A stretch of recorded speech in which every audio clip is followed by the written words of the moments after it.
Bisa diperkenalkan terlebih dahulu dengan Mbak siapa? Oke, perkenalkan Mbak, nama saya Tika Septiana dari mahasiswa UIN Raden Said Surakarta. Oke, perkenalkan saya Muhammad Suci. Saya di sini sebagai konselor. Kalau boleh tahu tujuannya Mbak kesini itu untuk apa ya? Tujuan saya datang ke sini itu ingin melakukan proses konseling dengan Mbak Mawar. Kalau boleh tahu sebelumnya apakah sudah melakukan proses konseling ini? Belum pernah Mbak. Oh, berarti baru pertama kali ini ya Mbak ya? Iya, benar. Oke, kalau begitu saya akan menjelaskan terlebih dahulu ya Mbak, apa itu proses konseling. Jadi proses konseling itu adalah suatu layanan profesional secara tatap muka yang dilakukan konselor dengan klien untuk membantu permasalahan terhadap klien.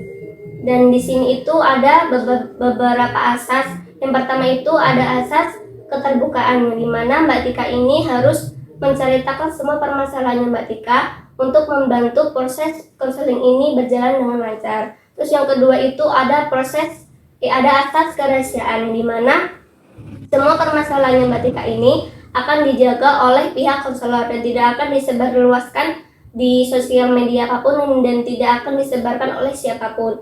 Terus yang ketiga itu ada asas kesukarelaan, di mana Mbak Tika itu kesini atas kemauannya Mbak Tika sendiri, bukan atas paksaan dari orang lain.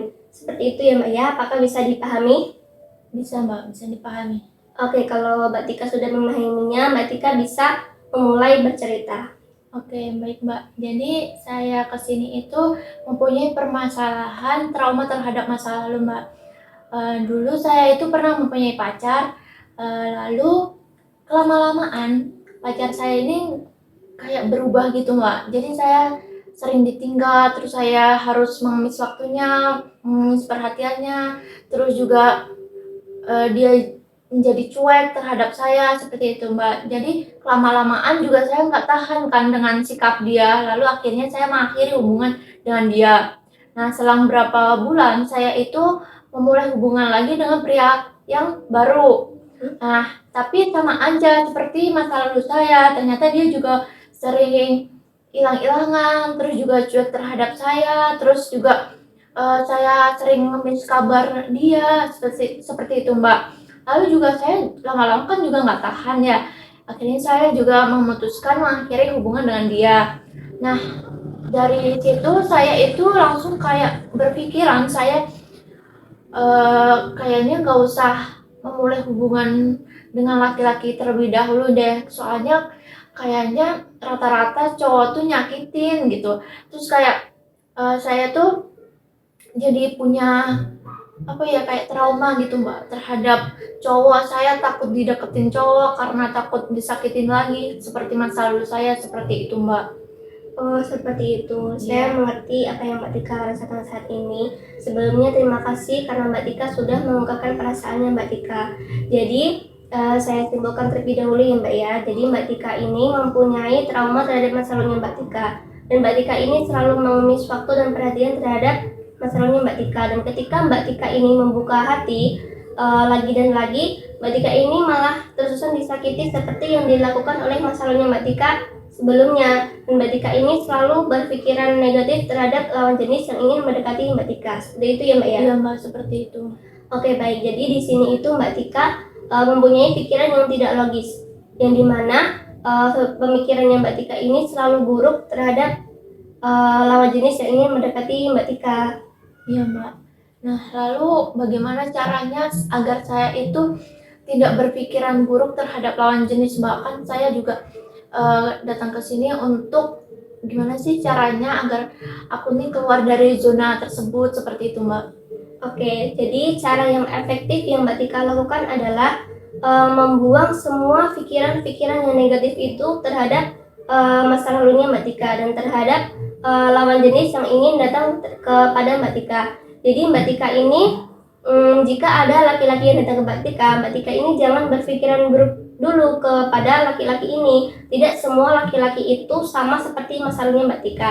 Dan Mbak Tika kan juga tidak bisa seperti ini terus. Kalau Mbak Tika seperti ini terus, dampaknya seperti trauma, cemas, overthinking itu akan menimbulkan stres yang dimana Mbak Tika ini tidak akan bisa memulai kemajuan di dalam masa depannya Mbak Tika ini. Jadi Mbak Tika akan stuck di masa depan yang begitu-begitu saja seperti itu, Mbak. Apakah Mbak Tika mau menjalani kehidupan yang dimana masa depannya Mbak Tika ini tidak ada tujuan yang jelas?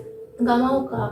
Nah, kalau tidak mau, jadi Mbak Tika ini harus belajar membuang semua pikiran-pikiran yang negatif ini terhadap lawan jenis yang ingin mendekati Mbak Tika. Dan Mbak Tika juga harus yakin bahwa suatu saat nanti akan ada laki-laki yang ingin mendekati Mbak Tika dengan tulus, dengan ikhlas, dan tidak sama seperti yang dilakukan oleh masa lalunya Mbak Tika. Dan Mbak Tika ini kan karirnya juga masih panjang, terus Mbak Tika ini cantik, jadi Mbak Tika tidak perlu cemas dan tidak perlu takut kalau Mbak Tika ini akan disakiti lagi. Jadi Mbak Tika harus mempunyai pikiran yang positif dulu. Jangan berpikiran yang negatif dulu terhadap lawan jenis, karena tidak semua laki-laki itu mempunyai sifat yang sama ya Mbak ya. Iya, Mbak. Apakah bisa dipahami Mbak Tika? Bisa dipahami, Mbak. Oke, kalau bisa dipahami, saya akan memberikan angka 1 sampai 10 yang dimana nanti jika Mbak Tika memilih angka, jika di angka 6 sampai 10 berarti Mbak Tika ini sudah bisa memulai membuang semua pikiran-pikiran yang negatif terhadap Mbak Tika. Apakah bisa dimengerti? Bisa, Mbak. Jadi di angka berapakah Mbak Tika bisa memulai pemikiran yang positif itu? Setelah melakukan proses perkonselingan ini, saya dari angka 1 sampai 10 saya sudah ada di angka 8, Mbak. Alhamdulillah kalau sudah di angka 8, menurut saya itu sudah lebih dari cukup untuk memulai masa depan yang lebih baik lagi. Ya, Mbak. Apakah ada hal lain lagi yang ingin diceritakan, Mbak? Mungkin sudah cukup, Mbak. Oke, kalau begitu saya akhiri proses perkonselingan ini ya, Mbak ya. Ya, Mbak. Oke, kalau gitu saya terima kasih ya Mbak atas waktunya yang sudah diberikan, lalu juga nasihatnya serta sarannya untuk agar saya lebih baik lagi ke depannya, seperti itu Mbak. Iya Mbak, sama-sama. Semoga ke depannya Mbak Tika menjadi pribadi yang lebih baik lagi, dan semoga cepat bisa menemukan laki-laki yang mau menerima Mbak Tika apa adanya. Amin, Mbak. Terima kasih Mbak. Kalau gitu saya pamit terlebih dahulu ya Mbak. Iya Mbak. Assalamualaikum. Salam.